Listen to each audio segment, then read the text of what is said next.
Salut les Stratoniens, j'espère que vous allez tous super bien. On est parti aujourd'hui pour cette vidéo. Comme vous avez vu dans la miniature, aïe aïe aïe, ouais, on a eu une vraie cassure en fait de ce dernier plus bas. Donc c'est vraiment dommage, c'est ce qu'on ira voir dans cette vidéo ensemble. On va parler aussi de l'Ether, c'est plus ou moins la même pattern. On a le BNB pareil, SP500 qui nous a fait un petit peu dump aussi. Donc vous voyez ici à chaque fois qu'on a eu des volumes. Bref, je vais vous expliquer tout ça. On ira voir 2-3 choses assez intéressantes que j'ai analysées sur Twitter. Des analyses que des gens ont analysées et nous on regardera ce que ça donne. On ira voir l'order book, on ira voir les liquidations et puis on ira voir faire un petit tour sur le Pinterest et les fundings. Ça faisait longtemps. J'espère que cette vidéo vous plaira. Il y a pas mal de vidéos step-in qui vont arriver. J'espère que ça vous plaira avec plusieurs stratégies. Si vous achetez une chaussure, 3 chaussures, quelle est une bonne chaussure, etc. Bref, j'espère que ça vous plaira. Sur ce, on est tout de suite parti. Crypto, Crypto, Donc on est parti et on va commencer sur ce fameux BTC. Donc ici, qu'est-ce qu'on a eu? On a eu une fameuse cassure malheureusement de ce dernier plus bas. Donc ici, on a fait un nouveau plus haut, donc continuation de la structure haussière. Et ici, on arrive et on casse la structure haussière. Malheureusement, avec la clôture qu'on a eue en 15 minutes, on l'a même eu en 1 heure. Donc c'est vraiment dommage. Ça voudra simplement dire qu'en fait ici, la hausse est plus ou moins terminée. Maintenant, on est plus ou moins dans une tendance baissière ici en petite time frame.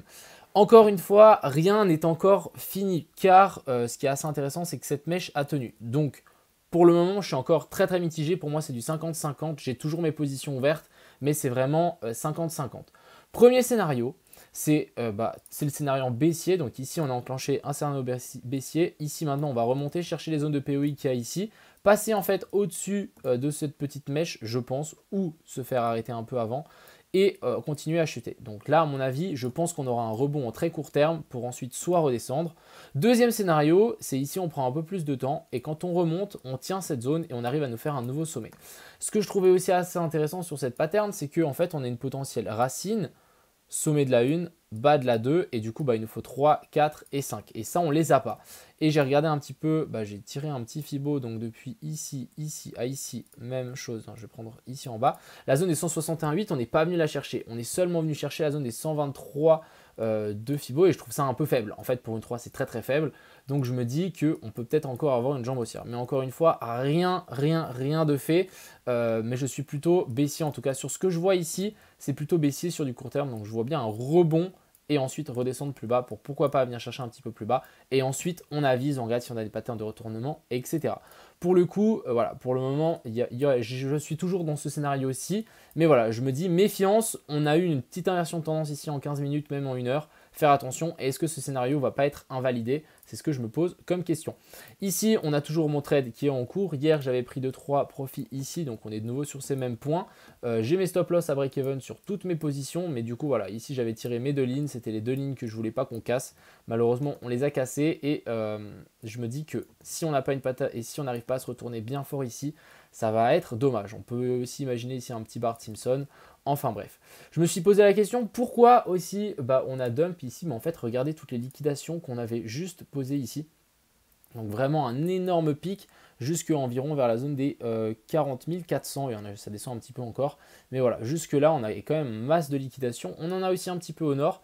Donc on en avait plus au sud qu'au nord. Donc est-ce qu'on ne vient pas chercher ces liquidations pour repartir? Ça c'est aussi une grosse question qu'on peut se poser. Donc je me dis ok, on descend, on prend les liquidations, on avise. Vraiment, je suis vraiment patient, j'ai mes stop loss à break-even.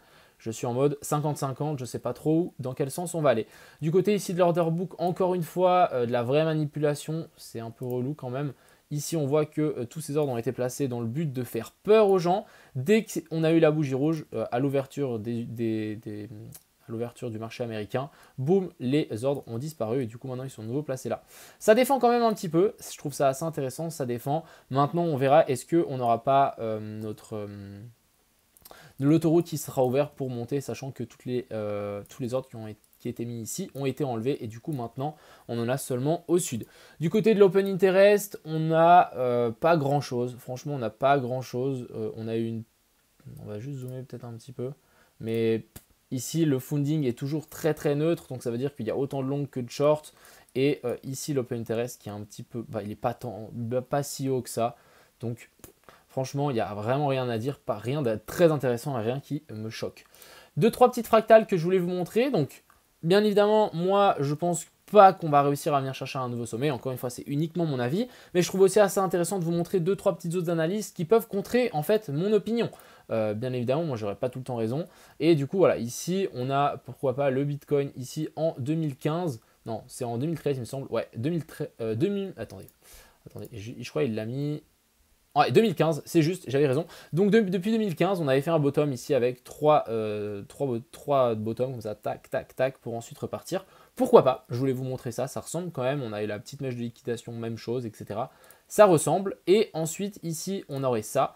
Donc ici à côté, on a Google en 2 jours. C'était quoi? En 2009, donc on avait aussi fait un potentiel bottom en 1, 2, 3. Donc 3 bottoms, les uns plus hauts que les autres. Donc ça peut être aussi assez intéressant. À pourquoi pas. Et à ne pas oublier que c'est possible aussi qu'on rebondisse et qu'on reparte. Pour le moment, moi, j'y crois pas trop. J'espère avoir tort, mais on avisera.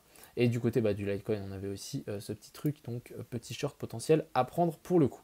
Donc voilà un petit peu pour le Bitcoin. Où est-ce qu'on se situe? On est vraiment dans une zone soit du coup maintenant on fait un rebond et on vient chercher les stop loss là en dessous et ensuite on vient vraiment rechuter plus bas. Soit on essaie de tenir cette fameuse zone et quand on pète, on casse tout vers le nord.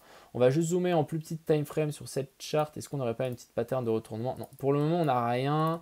Malheureusement on n'est pas venu chercher un nouveau sommet plus haut que celui-là.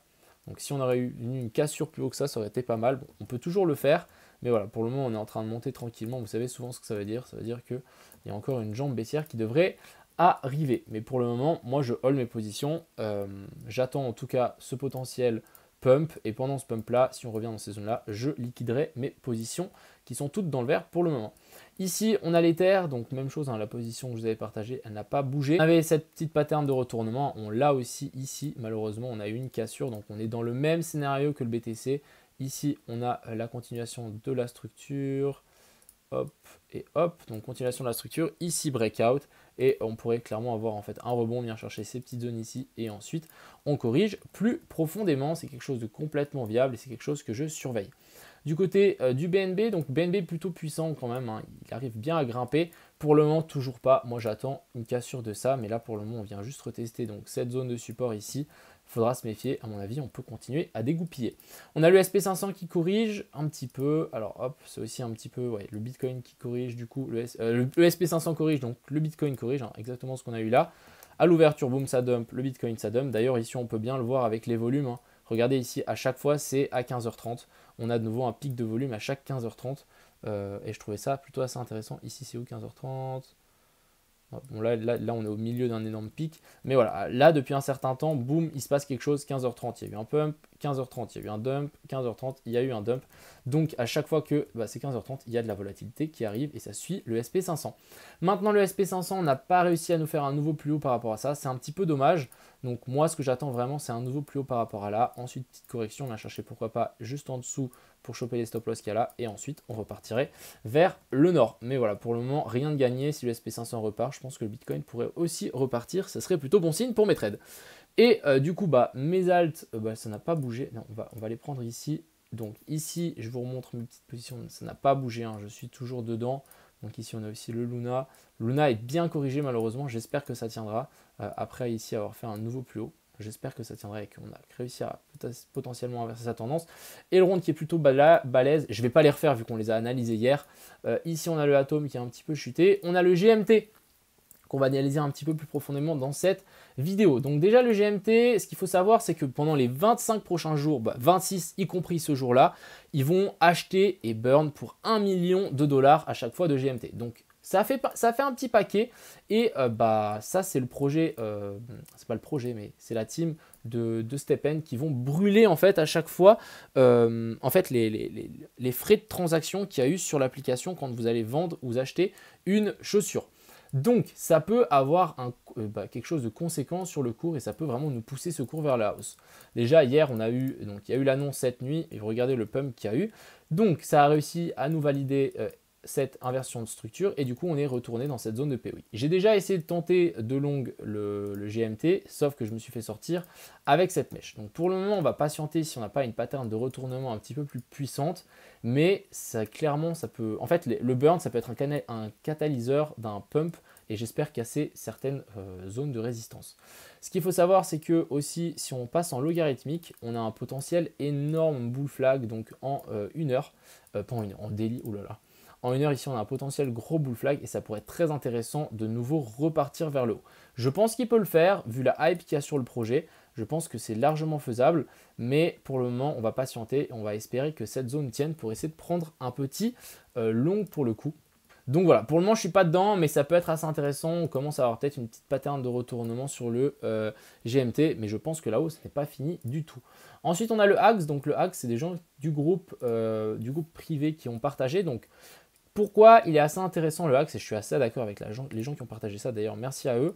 On a une grosse zone de support qui est là, donc c'est la zone des 45, ici vous voyez on a rebondi, ici fake breakout, rebondi. Donc pour le moment ça a l'air de tenir, c'est plutôt pas mal. On a les funding rates, donc ça veut dire les frais qui sont payés entre les acheteurs et les vendeurs, qui sont en négatif et très fort en négatif. Ça veut dire qu'il y a énormément de gens qui sont en train de shorter le Axe. Ça veut dire quoi? Ça veut dire que souvent, s'il y a tout le monde qui short le Axe, on partira dans l'autre sens. Hein. On va pas... C'est quelque chose d'assez commun. Donc maintenant, ce qu'il faut attendre pour ce Axe, c'est simplement une pattern de retournement. On en a eu une petite ici. Est-ce que ça suffira? Je ne sais pas, je ne pense pas. Pour le moment, on fait toujours... Ouais. Je vais peut-être attendre un petit retour un petit peu plus bas, donc par là, dans ces zones-là, pour essayer de prendre un long avec un stop loss placé en dessous. Vu qu'ici, on a une petite inversion de structure, mais c'est vraiment pas grand-chose. À surveiller, en tout cas, voilà, je voulais vous le partager. Il est assez intéressant, on est sur un gros support. Je ne dis pas qu'on est sur un bottom, mais voilà, à surveiller clairement. Et si le Bitcoin veut repartir vers le nord, je pense que ça pourrait aussi repartir pour le nord pour Axe et assez puissant si on a des shorts à liquider. Ce qui est, bon, on repasse vite fait sur le Bitcoin. Ce qui peut être aussi assez intéressant pour ce BTC, c'est un potentiel retest. Hein. On n'en a pas parlé, mais c'est vrai qu'un retest de les clôtures ici de ces tops est complètement envisageable hein, par là autour. C'est quelque chose d'envisageable. On a la fameuse zone de POI qui est ici. Si vraiment on voudrait revenir dans cette zone pour ensuite repartir vers le nord. Pas mal de choses en tout cas à surveiller pour ce BTC. Je ne dis pas qu'on est baissier, je ne dis pas qu'on est haussier, mais méfiance. Et pour le moment en petite time frame, on a vraiment confirmé une petite inversion de structure. Donc il faudra surveiller si vraiment on arrive à dégoupiller plus bas ou on arrive à avoir un rebond ici. Pour le reste, toutes mes altes pour le moment, je garde la position. Soit je vais me prendre le stop loss à break-even ou on aura un potentiel rebond et on repartira vers le nord. Ce qu'il faut aussi savoir, c'est que là, on a potentiellement une petite tendance haussière. Donc sur la plupart des altes, on fait toujours des bottoms toujours plus haut. Et là, on a réussi à faire un top plus haut que les anciens. Là, on est clairement sur une tendance haussière. Donc maintenant, ce qu'on va voir, c'est pendant une tendance haussière, ce que je rappelle, c'est qu'on ne monte jamais tout droit. On fait vraiment des pump, dump, pump, dump, pump, dump. Donc là, on serait peut-être dans un dump pour ensuite refaire un pump, dump, pump, etc. Ça, c'est quelque chose aussi à ne pas oublier. Même chose ici hein, pour ce BTC. Là, il a réussi à nous valider donc, la tendance haussière. Donc ici, on avait fait un bottom, celui-là plus haut que celui-là. On nous fait un nouveau sommet. Maintenant, on corrige, on repart. On corrige, on repart, c'est quelque chose de complètement normal et naturel. Enfin bref, j'espère que cette vidéo vous a plu, j'espère que j'ai réussi un petit peu à plus à vous éclairer sur ce fameux dump. Encore une fois, je suis très mitigé, je pensais qu'on aurait pu aller plus haut. Si vraiment on se corrige maintenant, bon tant pis, hein, ça aurait été comme ça. Et puis, j'espère que les vidéos Step-N vous plairont, aussi les lives, j'espère qu'ils vous plaisent, c'est toujours très sympa d'être avec vous. Enfin bref, je vous souhaite une agréable soirée et on se revoit demain. A plus!